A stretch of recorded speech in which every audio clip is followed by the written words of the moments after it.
بسم اللہ الرحمن الرحیم۔ السلام علیکم۔ یوٹیوب چینل پر طارق متین آپ کو خوش آمدید کہتا ہے۔ سب سے پہلے آپ سے وہی درخواست کہ اگر آپ چاہیں تو چینل کو سبسکرائب کریں تاکہ وہ چیزیں جو میں چاہتا ہوں آپ تک پہنچے وہ آپ تک پہنچ سکیں۔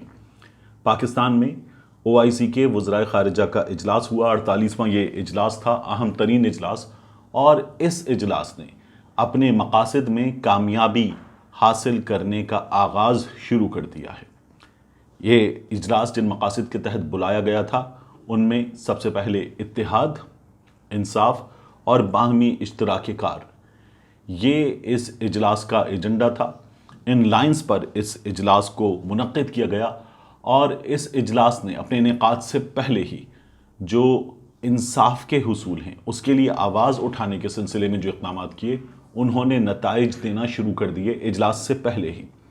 ہوا یہ کہ پاکستان نے اس اجلاس میں شرکت کے لیے حریت رہنما میر وائز عمر فاروق کو دعوت دی، اور میر وائز عمر فاروق کو دی گئی اس دعوت پر بھارت جس طرح سے چراغپا ہوا، ارندام باگچی بھارت کی وزارت خارجہ کے ترجمان نے جس طرح سے رد عمل دیا اس سے نظر آیا کہ پاکستان نے، OIC نے اس اجلاس کو جن لائنز پر منعقد کیا ہے انہوں نے اپنا کام دکھانا شروع کر دیا ہے، اور پھر اس کے بعد اجلاس ہوا اور ایک کامیاب اجلاس۔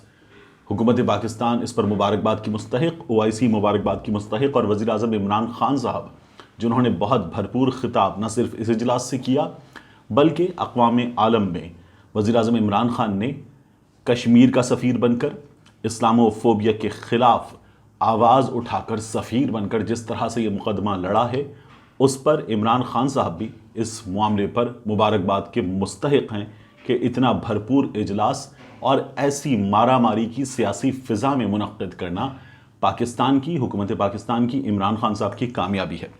سب سے پہلے میں آپ کو بتاؤں کہ اس اجلاس کے بعد اگر آپ بھارت سے آنے والی خبروں پر نظر ڈالیں تو آپ کو نظر آئے گا کہ پاکستان نے تیر نشانے پر مارا ہے۔ اس اجلاس میں خصوصی دعوت پر شرکت کی چین کے وزیر خارجہ وانگ یی نے، اور ان کی اس شرکت پر بھارتی میڈیا دیکھیں تو آپ کو نظر آئے گا کہ تیر نشانے پر لگا ہے۔ ہندوستان ٹائمز کی خبر میں آپ کے سامنے رکھتا ہوں۔ ہندوستان ٹائمز نے لکھا ہے، India rejects Chinese foreign ministers remarks on Kashmir at OIC meeting. اب اگر آپ اس خبر کی تفصیل دیکھیں تو آپ کو نظر آئے گا ahead of a planned visit to New Delhi, یہ بہت امپورٹنٹ ہے۔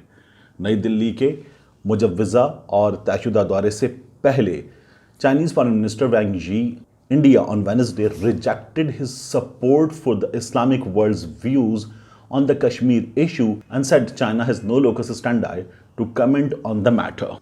اس سلسلے میں بھارت کی وزارت خارجہ کے ترجمان کہتے ہیں، We reject the uncalled reference to India by the Chinese Foreign Minister Wang Yi during his speech at the opening ceremony۔ یہ پاکستان کی کامیابی ہے۔ بھارت کی وزارت خارجہ چین کے وزیر خارجہ کی جانب سے کشمیر پر جو ریمارکس دیے گئے ان کو مسترد کرتی ہے۔ اب یہ جو بھارت سیخ پا نظر آ رہا ہے آپ کو، یہ پاکستان کی کامیابی ہے، یہ پاک چین دوستی کی کامیابی ہے، یہ پاکستان کی سفارتی پالیسی کی کامیابی ہے، اور یہ OIC اجلاس کی کامیابی ہے۔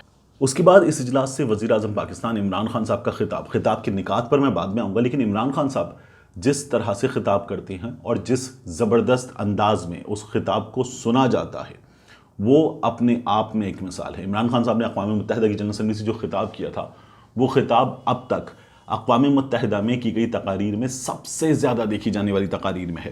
عمران خان صاحب کا یہ خطاب جو ابھی ہوا ہے، اس خطاب کی اگر آپ مختلف یوٹیوب چینلز پر، انٹرنیٹ پر ویوز دیکھیں تو آپ کو نظر آئے گا کہ عمران خان صاحب کا یہ خطاب ملینز آف ویوز رکھتا ہے، اور یہ صرف پاکستانی یوٹیوب چینلز نہیں ہیں، بھارتی یوٹیوب چینلز بھی جو میں آپ کو دکھا رہا ہوں ان سے آپ کو نظر آئے گا کہ عمران خان صاحب کے اس خطاب نے کتنا امپیکٹ رکھا ہے، اور عمران خان صاحب دنیا بھر میں کس انداز میں سنے جاتے ہیں، ان کی بات کتنا امپیکٹ رکھتی ہے۔ اور اب بات یہ کہ عمران خان صاحب کے خطاب کی اہم ترین نکات کیا تھی۔ عمران خان صاحب نے اپنے خطاب میں کہا کہ ہم فلسطین اور کشمیر پر ناکام ہو چکے ہیں۔ انہوں نے یہ بھی کہا کہ ہم تمام ممالک کی اپنی خارجہ پالیسیز ہیں، مگر میں یہ بتانا چاہتا ہوں کہ جس طرح فلسطین میں دن دہاڑے ڈکیتی ہو رہی ہے، اگر ہم متحد نہ ہوئے اور ایک موقف نہ رکھا تو کہیں کے نہیں رہ جائیں گے۔ عمران خان صاحب نے اس موقع پر یہ بھی کہا کہ ہم فلسطین اور کشمیر دونوں امور پر ناکام ہو گئے ہیں، ہم کوئی اثر نہیں ڈال سکے، ہم ڈیوائیڈڈ ہیں اور وہ طاقتیں جانتی ہیں ہم 1.5 ارب مسلمان ہیں مگر پھر بھی ہم ناکام ہیں۔ عمران خان صاحب نے کہا کہ ہم کسی ملک پر قبضے کی بات نہیں کرتے، بین الاقوامی قانون بھی ہمارے ساتھ ہے۔ کشمیر کے حوالے سے بات کرتے ہوئے وزیر اعظم نے کہا کہ انڈیا نے کشمیر کی خصوصی حیثیت غیر قانونی طور پر واپس لے لی اور اب انڈیا کوئی دباؤ محسوس نہیں کرتا۔ انہوں نے کہا کہ کشمیر میں جنگی جرائم ہو رہے ہیں، انڈیا کشمیر کی ڈیموگرافی کو ایسے بدل رہا ہے کہ مسلم اکثریت کو اقلیت میں بدلا جا سکے۔ عمران خان صاحب نے افغانستان کی بات کی، عمران خان صاحب نے فلسطین کی بات کی، عالمی مسائل جو مسلمانوں کو درپیش ہیں ان کی بات کی، اور عمران خان صاحب نے اس موقع پر ایک بار پھر وائٹ کالر کرائم کی بات کی، کرپشن کی بات کی، اور کہا کہ وہ اس مسئلے سے جنگ کر رہے ہیں۔ اسلاموفوبیا کے خلاف دن منانے پر مبارکباد دیتے ہوئے انہوں نے کہا کہ میں بہت خوش ہوں، پہلی بار عالمی سطح پر یہ ادراک کیا جا رہا ہے کہ اسلاموفوبیا ایک حقیقت ہے اور اس حوالے سے اقدامات کرنے کی ضرورت ہے۔ انہوں نے کہا کہ 9/11 سے اس کا آغاز ہوا، اور پھر انہوں نے کہا کہ 15 مارچ وہ دن ہے جب نیوزی لینڈ کی ایک مسجد میں ایک گن مین داخل ہوا اور اس نے فائرنگ کر کے 50 نمازیوں کو مار دیا۔ عمران خان صاحب نے کہا کہ وہ گن مین یہ سمجھتا تھا کہ سارے مسلمان دہشت گرد ہوتے ہیں۔ انہوں نے کہا کہ 9/11 کے بعد دنیا بھر کے غیر مسلم ملکوں میں رہنے والے مسلمانوں کے لیے مشکل ترین دور شروع ہوا۔ یہ عمران خان صاحب کا خطاب تھا۔ اجلاس کے بعد جو اعلامیہ جاری کیا گیا وہ اعلامیہ ہمیں کیا بتاتا ہے؟ وزیر خارجہ شاہ محمود قریشی کے ساتھ OIC کے اختتامی اجلاس کے بعد جو سیکرٹری جنرل ہیں حسین ابراہیم طٰہٰ، انہوں نے کہا کہ کانفرنس کے انعقاد پر انتظامیہ کو، پاکستان کو وہ مبارکباد پیش کرتے ہیں، پاکستان کے عوام کو مبارکباد پیش کرتے ہیں کہ یوم پاکستان کے موقع پر یہ اجلاس ہوا ہے۔